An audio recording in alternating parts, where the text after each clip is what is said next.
السلام علیکم ناظرین صحابہ کرام علیہم رضوان کا بغض انسان کو کس طرح قرآن کا بھی باغی بنا دیتا ہے اور رحمان کا بھی باغی بنا دیتا ہے، اس کی تفصیل ابھی ہم ثبوت کے ساتھ آپ کے سامنے رکھیں گے، لیکن اس سے پہلے اس ویڈیو کا پس منظر یا بیک گراؤنڈ جاننا ضروری ہے۔ ناظرین، حضرت ابوبکر صدیق اور حضرت عمر فاروق رضی اللہ تعالی عنہما کا یہ خاصہ اور یہ فضیلت ہے کہ وہ رسول اللہ صلی اللہ تعالی علیہ وسلم کے ساتھ روضہ رسول میں دفن ہیں۔ اہل سنت و جماعت کے نزدیک یہ حضرت ابوبکر صدیق اور حضرت عمر فاروق رضی اللہ تعالیٰ عنہما کا خاصہ اور فضیلت ہے، جبکہ جو اہل سنت کے مخالفین ہیں، جو دشمنان صحابہ ہیں، وہ اس فضیلت کے انکار کے لیے مختلف دلائل گھڑتے اور تراشتے ہیں۔ سب سے بڑی دلیل جو وہ اس حوالے سے دیتے ہیں، اس کا جواب ہم اس سے پہلی ویڈیو میں دے چکے ہیں۔ اگر آپ نے وہ ویڈیو نہیں دیکھی تو آپ اس لنک کے اوپر جا کر دیکھ سکتے ہیں۔ دوسری دلیل یا دوسرا اعتراض جو اس فضیلت کے انکار کے حوالے سے وہ کرتے ہیں، آپ انہی کے عالم کی زبانی سنیے۔ میں گیا جی اردن، وہاں ایک نبی کی خبر ہے، حضرت یعقوب علیہ السلام۔ بڑا دل کیا جی جا کے زیارت کریں حضرت یوسف علیہ السلام دا والد ماجد۔ بعد کمرے میں داخل ہوئے، گنبد، اس کے اندر جی قبریں بہت ساری، جتنے ہمارے ساتھ سنی شیعہ سارے تھے وہ نبی کی قبر کو بندے چومتے رہے، درود شریف پڑھتے رہے۔ پھر کچھ بندے ادھر ادھر قبروں کو چومنے نکل گئے، بجڑی جڑی نالن وہ مجاور سوٹی چالیں جی، وہ ہلکا ہلکا سب کو مار کے گئے، بیٹا بیٹا بیٹا۔ انہوں نے کہا یہی وہابی ہیں۔ میں نے کہا وہابی ہوتے تو نبی کی قبر کیوں چومنے دیتے ہیں؟ ان سے پوچھنا چاہیے بے چکر کی ہے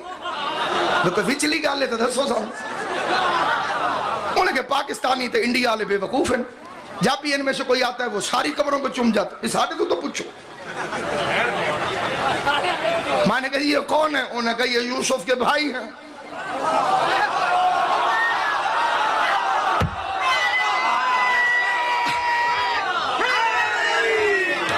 میرے دوستو، اب تو جھوٹ ایک منٹ بھی نہیں چل سکتا، انٹرنیٹ ہر دوسرے گھر میں موجود ہے، سرچ کرو تو فوراً نکل آئے گا۔ درمیان میں یعقوب نبی، ادھر ادھر 307 کے مجرم۔ ناظرین کرام، آپ نے سنا کہ انہوں نے حضرت یوسف علیہ السلام کا اور ان کے بھائیوں کا واقعہ بیان کیا، اور اس واقعے سے ان کا بیان کرنے کا مقصد یہ ہے کہ جس طرح یوسف علیہ السلام اور یعقوب علیہ السلام اللہ کے نبی ہیں اور ان کے ساتھ ان کے بیٹوں کی یعنی یوسف علیہ السلام کے بھائیوں کی قبریں ہیں، تو یہ کوئی فضیلت کی بات نہیں ہے، کیونکہ یوسف علیہ السلام کے بھائی تو 307 کے مجرم ہیں اور ان کے یہ غلط کردار تھا یا یہ غلط افعال تھے وغیرہ وغیرہ۔ ناظرین کرام، قرآن کریم کے اندر اللہ رب العزت نے جہاں یوسف علیہ السلام اور ان کے بھائیوں کا واقعہ بیان کیا ہے اور یوسف علیہ السلام کے بھائیوں کی اس غلطی کا ذکر کیا ہے، کہ وہیں یہ واقعہ مکمل کرنے کے بعد سورہ یوسف کے آخر میں جب یوسف علیہ السلام اور ان کے بھائیوں کا آمنا سامنا ہوا اور دونوں نے ایک دوسرے کو پہچان لیا، تو یوسف علیہ السلام نے کیا کہا؟ اللہ رب العزت نے سورہ یوسف ہی کی آیت نمبر 95 میں ارشاد فرمایا ہے، جو اسکرین پر آپ کے سامنے موجود ہے۔ یوسف علیہ السلام نے فرمایا لا تثریب علیکم اليوم، یعنی آپ علیہ السلام نے بھائی چارگی کا اور رحم دلی کا مظاہرہ کرتے ہوئے اپنے بھائیوں کی تمام خطاؤں کو اور غلطیوں کو معاف فرما دیا، اور صرف معاف ہی نہیں کیا بلکہ اللہ رب العزت سے دعا بھی کی، یغفر اللہ لکم، کہ اے میرے بھائیوں، میں اللہ سے دعا کرتا ہوں کہ اللہ بھی تمہیں معاف فرمائے۔ ایک اللہ کا نبی اپنے بھائیوں کے لیے اللہ سے معافی کی دعا کر رہا ہے، اپنا حق بھی معاف کر دیا اور اپنے بھائیوں کے لیے رب سے بھی دعا کی۔ اب یہ یعقوب علیہ السلام کے پاس جب واپس لوٹے تو چونکہ انہوں نے یعقوب علیہ السلام کو بھی تکلیف اور اذیت دی تھی، تو اپنے والد سے انہوں نے کیا کہا؟ اللہ رب العزت نے قرآن کریم کی سورہ یوسف ہی کی آیت نمبر 97 اور 98 میں ارشاد فرمایا ہے، قالو، انہوں نے یعقوب علیہ السلام سے کہا، نستغفر لنا ذنوبنا، اے ہمارے پیارے بابا جان، آپ اللہ رب العزت سے ہماری غلطیوں کے لیے معافی طلب کریں، انا کننا لخاطئین، بے شک ہم سے بہت بڑی غلطی اور نادانی ہو گئی تھی۔